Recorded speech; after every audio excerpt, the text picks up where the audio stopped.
You might think an old woman's house is just a house. You might think her life is slow and her memories are like dust. You might think she is easy to push around, easy to fool, and easy to forget. But I am here to tell you a different story. This is the story of how they called me a greedy old hag until I reminded them who owns the house. This is the story of how they learned what a greedy old hag can truly do.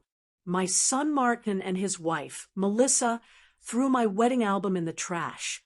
The photo book landed with a dull thud, followed by the sound of picture frames hitting the metal can. My family's smiling faces were now face down in the dirt. Melissa brushed her hands together like she was getting rid of something dirty. "You should forget about this junk," she said. "This house belongs to us now." Martin stood in the doorway. He was holding a coffee mug and wearing a small smirk. "Mom, why are you still keeping that big bedroom all to yourself? We could turn it into a game room. It would be more useful than a space full of your old stuff." I stood there, my hands tight at my sides. Their words hurt more than I wanted to show. This was the home my husband and I had built with our own hands over 40 years ago. Every part of it was placed with our sweat and hard work. We worked long hours and saved every penny until we could buy this land. We spent years building it together. We argued over paint colors and laughed when we made mistakes. It took a long time, but we finally paid off the mortgage. This house was more than just wood and walls. It was our story. It was where our son took his first steps and where my husband's laughter filled the halls. After my husband passed away, the house became quiet. It felt bigger and empty, but it was still mine, and I took care of it. I kept the garden blooming the way he liked. I sat on the porch each evening with my tea, watching the neighborhood change while my home stayed the same. Then came the phone call from Martin. He said he and Melissa wanted to move in to help me out. It sounded so nice. I imagined having company for dinner and laughter in the kitchen again. But soon I saw the truth. Melissa looked at my home like a buyer looking at a house for sale. She moved my things without asking and complained about what she called clutter, which was a lifetime of my memories. Martin said little, but his silence was loud. He let her change, criticize, and claim space that wasn't hers. And now here they were, Melissa throwing my history in the trash, and Martin wanting to turn my bedroom into a game room. Melissa crossed her arms. "It's selfish to hold on to space you don't use," she said. "We are here every day, paying for groceries. It makes sense we use the rooms the way we want." I took a slow breath. "Melissa, you use my credit card for groceries, and this house has been just fine for decades without your help." Her eyes narrowed, but Martin quickly stepped in. "Mom, we're not trying to fight. We just think you're stuck in the past. We're cramped in the guest room while you've got all that space to yourself." Cramped? The guest room was bigger than most master bedrooms in this city. This was not about space. It was about control. Melissa leaned forward to say the final, hurtful words. "You've said you would leave the house to Martin when you're gone. Why wait? Why not just make it official now? You're holding on out of spite, or maybe you're just greedy." Greedy? The word felt like a slap. I looked at my son, waiting for him to defend me, but he just stared back, as if he agreed with her. I thought of the times I had helped him. I had sold a piece of my land to help him once, and now he stood here letting his wife call me greedy for keeping what little I had left. I could have yelled. I could have told them to leave, but I didn't. Instead, I walked past them and took my wedding album out of the trash. I placed it back on the shelf where it had always been. "This house is mine," I said quietly. "It will remain mine until the day I decide otherwise." Melissa laughed. "We'll see about that."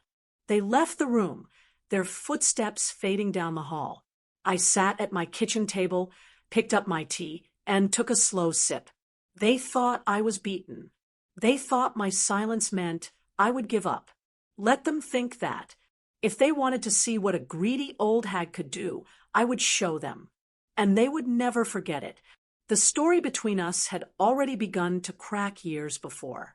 It was a time when Martin was in a lot of trouble. His business had failed, leaving him with a mountain of debt. I remember the night he came over. It was late, and he knocked softly before coming inside. His eyes looked away from mine, like a boy caught doing something wrong. I dried my hands and asked him to sit. He told me everything in a quiet voice. He had nowhere else to turn. I should have asked him about his mistakes. But I didn't. I just saw my son, the same boy who once brought me weeds from the yard and told me they were flowers. He was sitting in front of me with his shoulders bent in shame. I had been in his place once, when I was young and foolish. I knew how he felt. I told him I had something to help him. My parents had left me some land, 2 pieces of green space in the small town where I grew up. 2 weeks later, I sold 1 piece of it.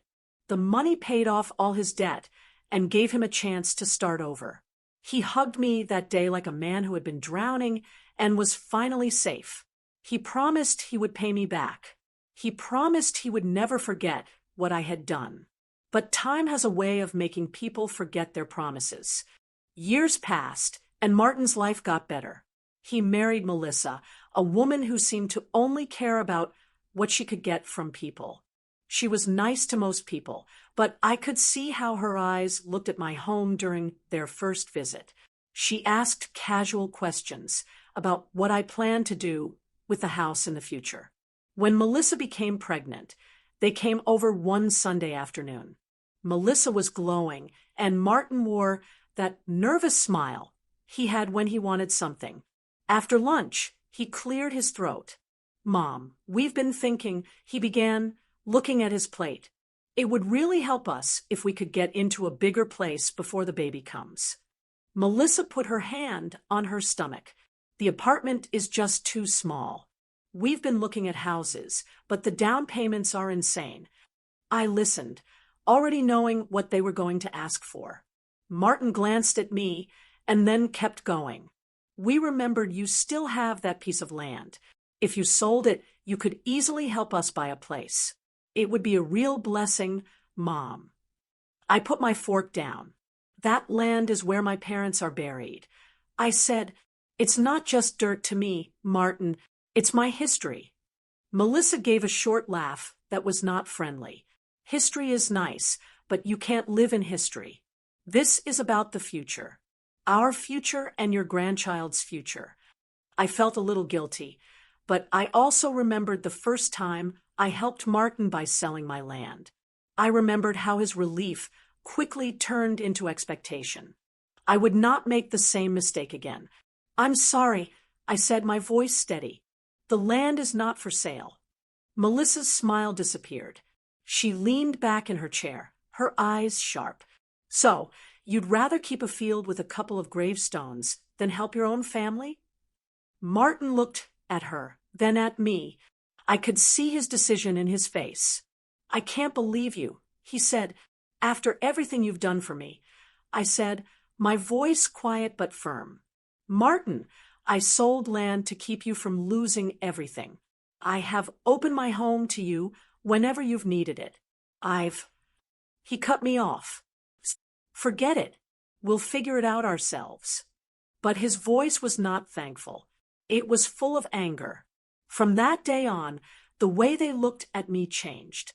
Their phone calls were short. They only visited when they needed something.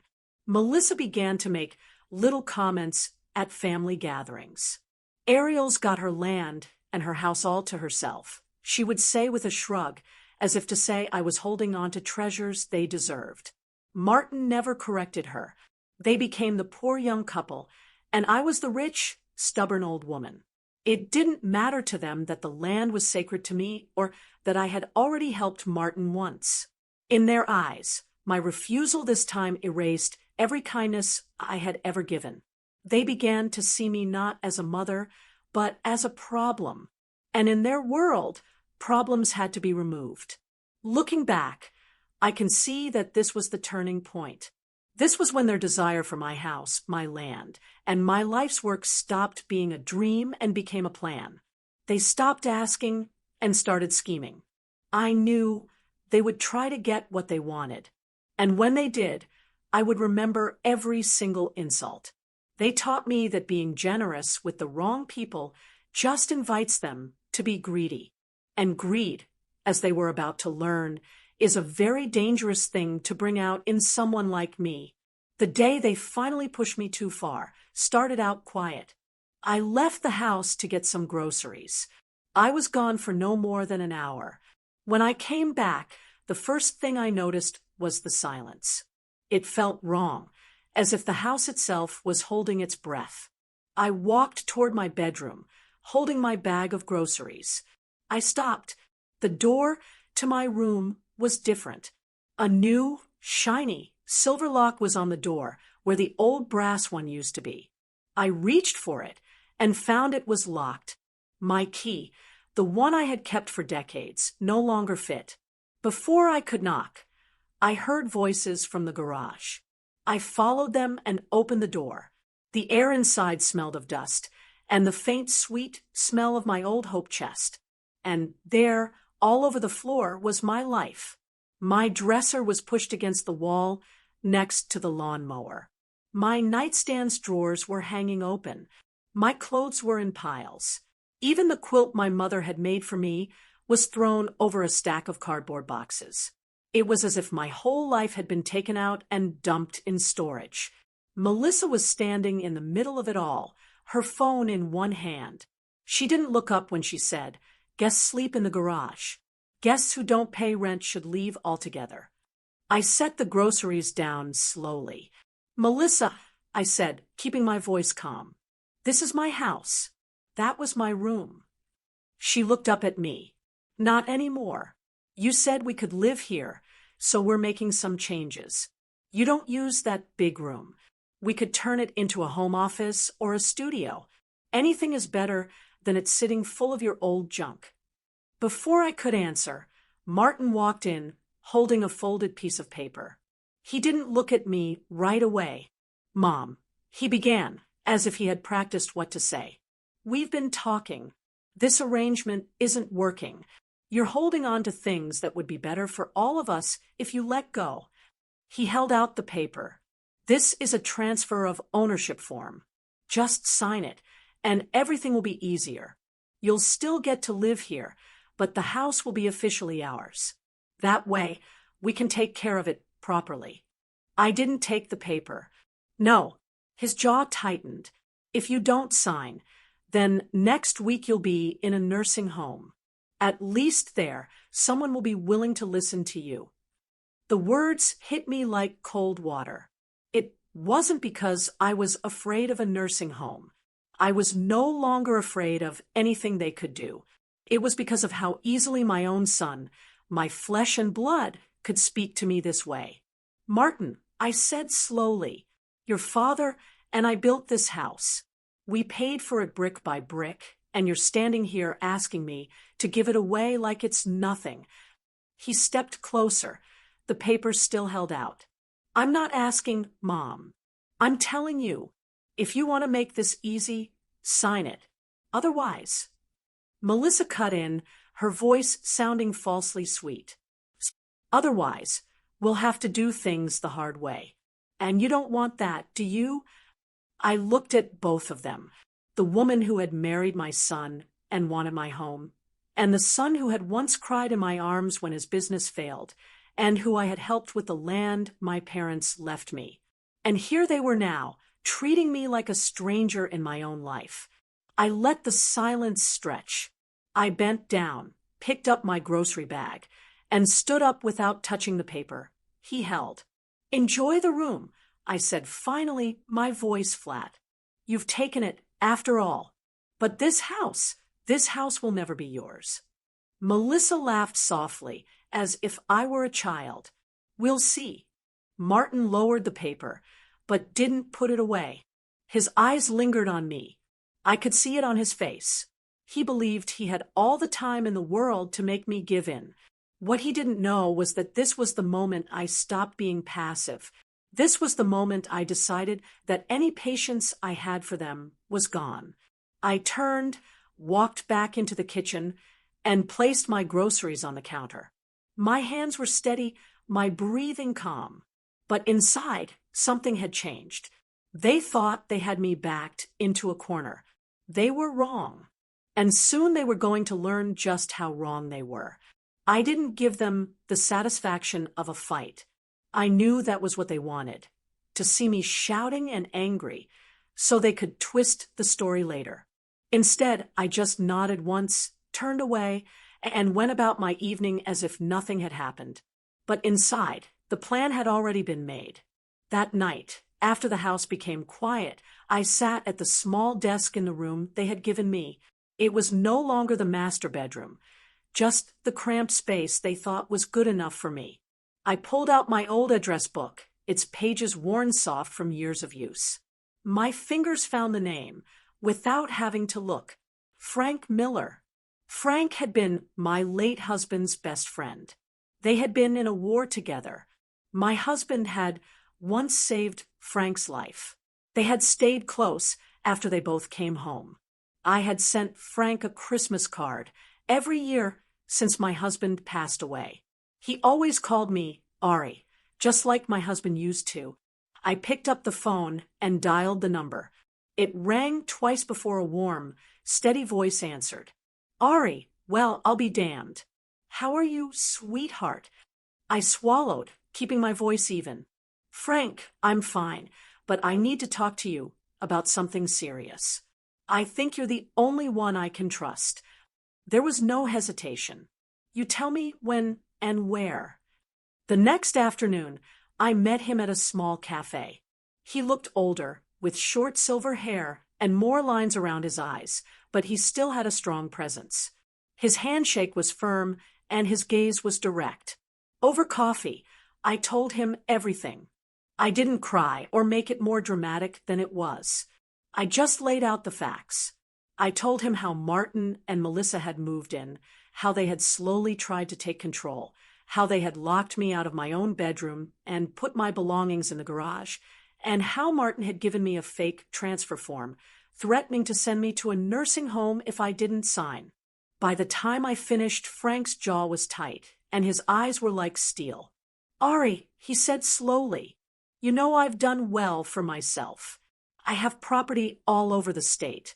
But this is different. This is family. And if you're telling me you're ready to fight back, I'll make sure it's done right. I nodded. I don't just want them out of my house. Frank, I want to make sure they can never use my name, my property, or my kindness against me again. I want them to know this is not a game they can win. He smiled, a slow, dangerous smile I remembered from years ago when he and my husband would play cards and Frank would be holding a hand no one else saw coming. Then here's what we'll do. Within a week, the papers were ready. It was not a transfer of ownership to Martin. It was a real sale to Frank, put together by one of the best lawyers in Miami. On paper, the house would no longer be mine, at least not in the way my son thought. But the contract included some very specific parts. First, I would have the right to live in the house for the rest of my life without paying any rent. I would have full control over my own rooms. Second, the new owner, Frank, would have the immediate legal right to remove any person who bothered me, threatened me, or caused problems for me in my home. And third, Frank would keep the right to bring a lawsuit against anyone who lied about me, tried to illegally claim the property, or caused any damage to it. The words were very strong, made so that no one could twist them. When I read the final paper, I looked up at Frank. Are you sure you want to do this? This could get ugly. He shrugged. Your husband saved my life, Ari. This is nothing compared to that. Besides, he added with a hint of mischief, I've been looking for an excuse to use my new security team. I signed the papers without a second thought. As soon as the ink was dry, Frank leaned back in his chair. So, when do you want to tell them? I shook my head. Not yet. I want them to think they've won a little longer. It will make the fall that much harder. Frank chuckled. You were always the quiet one, but dangerous in your own way. For the next few days, I acted my part. I was polite and calm around Martin and Melissa. I let Melissa keep the master bedroom. I ignored Martin's proud glances as he passed me in the hall. They thought they had me under control, that they had won. But what they didn't know was that every time they talked to me like I was a burden, every time Melissa moved something or Martin said something about when the house is ours, the plan to get them was getting stronger. Frank and I set a date, one they would not see coming. The legal transfer would be completed, the papers would be filed, and Frank's power as the owner would be impossible to argue with. When the moment came, it wouldn't just be words or threats. It would be the law. And when the law is on your side, you don't have to shout. You just have to open the door. I spent those days waiting, not with fear, but with a cold feeling of excitement. For years, I had been the one giving. Land, money, a home, second chances. Now, I was going to take something back, not out of meanness, but out of fairness. They had mistaken my kindness for weakness. They were about to learn the difference. The day of the transfer was a warm afternoon. I had spent the morning in the kitchen, watching the clock, waiting for the moment when everything would finally be put right. At exactly 2 o'clock, the sound of tires on the graveled driveway announced Frank's arrival. When I stepped onto the porch, there he was dressed in a formal uniform, the medals on his chest shining in the sun. Behind him, 2 police cars sat still, their engines humming. Frank had always had a strong presence, but today he was the picture of authority. Martin and Melissa were frozen on the front lawn, their faces pale as Frank walked toward them, holding a thick envelope of legal papers. The 2 officers stood next to him, their faces not showing any emotion. Frank stopped in front of Martin. His voice was calm but firm. You have 48 hours to leave this property by court order. Ariel stays here for as long as she wishes. This is no longer your house. Melissa scoffed, but her eyes showed she was panicking. You can't just... Frank did not raise his voice, but the weight of his words silenced her. I can, and I have the papers to prove it. This property is now under my ownership with a lifetime right for Ariel to live here. Any bothering, trespassing, or threats will be met with immediate legal action. And given your record, you might want to be careful. The neighbors had started to gather, drawn by the police cars and Frank's uniform. Whispers moved through the crowd. Martin's jaw tightened as he realized everyone was watching him. They had no choice. Martin and Melissa began carrying their things to their car. Boxes, suitcases, even a large television they had said was theirs. With each trip from the house to the car, their shame grew. Melissa would not look at me. Martin avoided looking at anyone. When the last box was loaded, they got into their car. Before they left the curb, one officer gave them a formal warning. If they came back to the house or bothered me again, they could be arrested on the spot. The car started, and they drove away. I took a deep breath, thinking maybe that was the last I would see of them. But I was wrong. A few days later, my neighbor Linda told me she had seen them moving into a rundown apartment building only 4 blocks away. They kept their heads down, trying to avoid the police because they were trying to avoid a prison sentence from a fraud case in another state. Their rules for being free and not going to jail kept them in the city. So they were hiding only 4 blocks away, close enough to watch my porch lights at night. I knew in my heart they were watching, waiting for me to let my guard down. I didn't let them know I knew. I just went about my days quietly, taking care of the garden, visiting the cafe downtown, and keeping my routines the same. The police cars and Frank's uniform had been a good show, But the real win was knowing I had legal protection now. They could threaten me. They could watch, but they could not take the one thing they wanted most. I kept my phone close.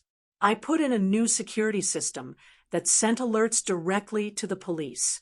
I told myself over and over, silence isn't weakness. It's waiting for the right moment. For nearly a year, nothing happened. Sometimes I would see one of them, but they never came close to me. Still, there was a hungry look on their faces that had not gone away. And I knew the storm had not passed. It was only getting ready. It was about 6 months after Martin and Melissa were gone when I first heard about Mark. I had known their money problems were bad, but I never imagined they could do what they did next. The news came from my neighbor, Linda. She came over one evening looking sad and worried. She said she had heard that Martin and Melissa had lost all their money and had left their son, my grandson, who was 9 years old, at a state-run orphanage. No goodbye, no explanation. They just dropped him off. I asked, my voice flat because I didn't know what else to do with the anger in my chest. Linda nodded. Ariel, I'm sorry. I thought you should hear it from me. That night, I barely slept. I kept picturing Mark as I remembered him. Skinny arms, brown hair always falling into his eyes, and the way he used to sit quietly at my kitchen table as if he was afraid to speak. He had never been a loud child. Melissa called him difficult. Martin said he was too sensitive. But I had seen something else in him, a quiet smartness that made him seem older than his years. And now they had left him behind like he was nothing. The next morning, I called the county office. There were many forms to fill out, background checks, and a home inspection, but I didn't hesitate for a second. Every step I took was driven by the same thought. Mark would not spend another night thinking no one in the world wanted him. Within 3 weeks, they gave me temporary care of him. The adoption papers would come later. I drove to the orphanage myself. The building smelled of cleaning products and something else, maybe loneliness. The woman at the front desk led me to a small room where Mark was sitting at a table with a book. When he looked up and saw me, his face didn't change much. No smile, no frown, just a guarded quietness. Hi, Mark, I said softly. He nodded once, looking back down at his book. Hi.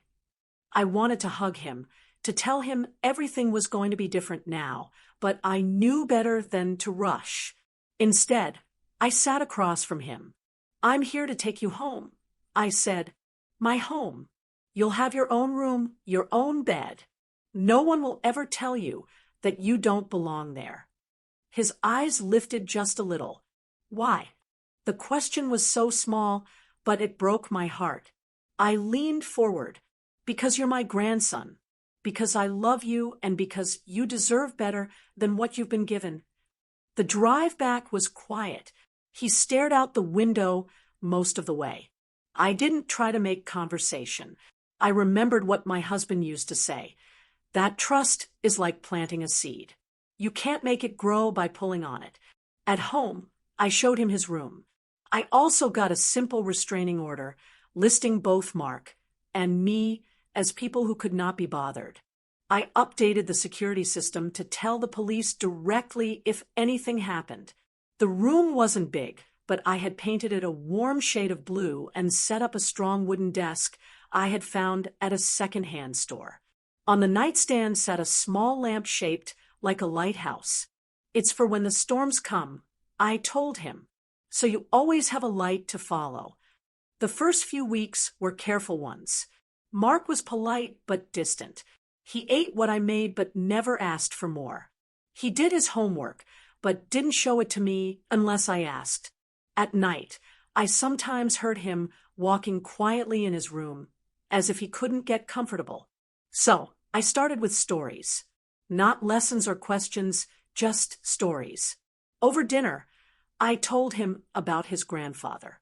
I told him about the time he built the back porch with nothing but hard work and a borrowed saw. I told him how his father used to race the neighbor kids to the end of the street when he was his age. Mark listened. At first, I thought he wasn't really paying attention, but then he'd surprise me. One day he asked, "Did Grandpa ever lose at anything?" Another time he said, "Dad used to climb trees." He never told me that. Little by little, the wall between us started to break down. One Saturday, I found him in the garden, kneeling in the dirt, carefully pulling weeds like I had shown him the week before. "Figured I'd help," he said, not looking up. Another evening, he brought me a drawing he had made of the house. It was very detailed. I made sure he knew the rules of this house. Kindness first, honesty always, and never walk away from someone you care about. Those are the rules I try to live by. I told him one night, "I want you to live by them, too." He nodded.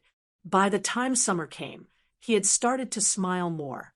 Sometimes I'd hear him humming while he worked on his model airplanes at the desk. We took evening walks together, and he would tell me little things about school, about books he liked, and about the things that scared him.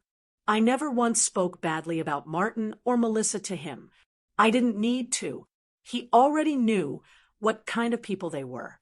My job now was not to fill him with anger, but to show him what love looked like when it was steady, reliable, and real.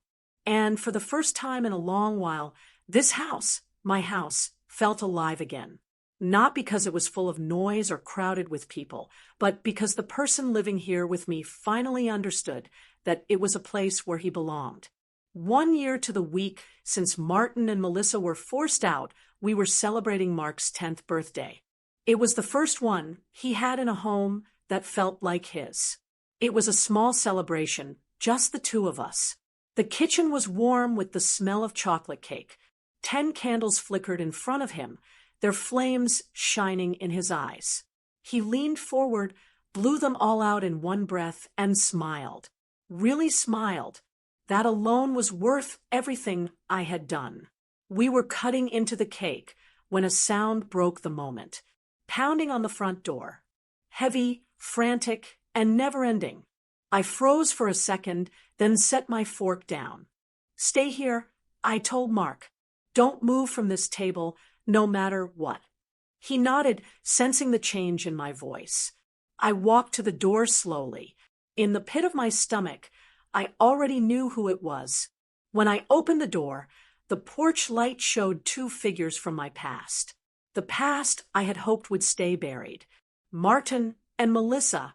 They looked nothing like the people who had walked through my home a year ago, sure they could take whatever they wanted. Martin's face was thin, his hair was long, and his shirt was stained and wrinkled. Melissa's eyes were red and tired, and her makeup was smeared.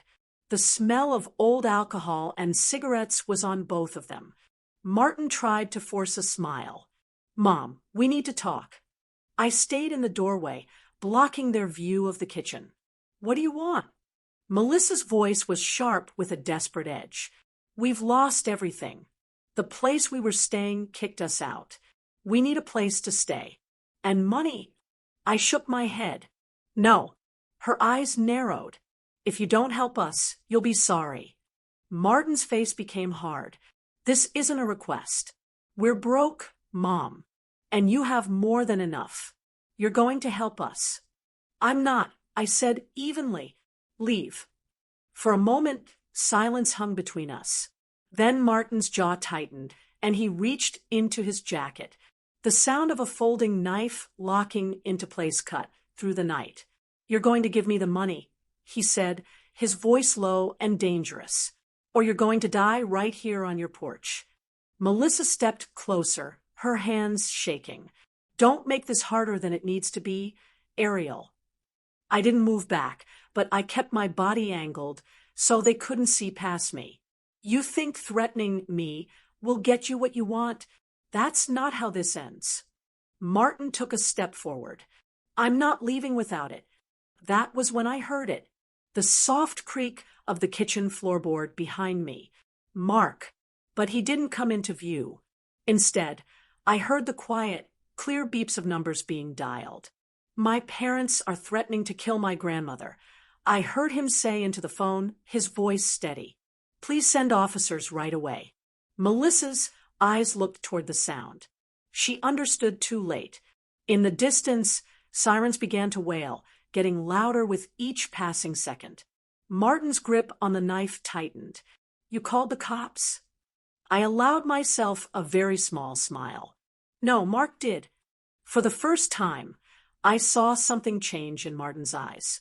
Not just anger, but a flicker of shame. His own son had chosen to protect me, the woman he had tried to destroy. The night air was split by the sound of boots on the gravel and the clipped voices of officers giving orders. Flashlights cut across the porch, showing Martin and Melissa in a harsh light. The officers didn't waste time. One moved to block Martin's path. The other closed in on Melissa. Metal handcuffs snapped shut, cold and final. "Drop the knife," one officer ordered. Martin froze for a moment, then let the blade fall to the porch with a dull clatter. The officers moved quickly, cuffing him and Melissa before they could say another word. As they were led toward the police cars, Martin twisted his head toward Mark, his voice raw. "You ungrateful kid. You've destroyed your own father and mother. You'll pay for this." Mark stepped forward, his small body steady in the porch light. "I'm not cold-blooded like you," he said clearly. "You just got what you deserve. You tried to destroy your own mother. You're the ungrateful one." Martin stopped speaking, the fight gone from his face. Melissa opened her mouth to beg, but no words came out. The doors of the police cars slammed shut, and the cars drove away, leaving only the echo of sirens fading into the night. Mark came to stand next to me, his hand slipping into mine. "I understand everything they've done," he said quietly, "and I'm thankful for you. I'll study hard, and I'll repay you one day. Please believe in me." I squeezed his hand, the warm light from the kitchen shining out behind us. "I do, Mark. I always will." We stepped back inside, leaving the dark night outside where it belonged. And that is the truth of it. Some people will tell you that family is everything. But the truth is, family is only everything if they act like family. They called me a greedy old hag. They tried to take my home, my honor, and even my life. But all they really did was give me a reason to fight harder for the only family I had left. If you have ever been looked down on, if you have ever been pushed aside, I want you to remember this. Getting even doesn't have to be loud. Sometimes the quiet way is the one they never forget.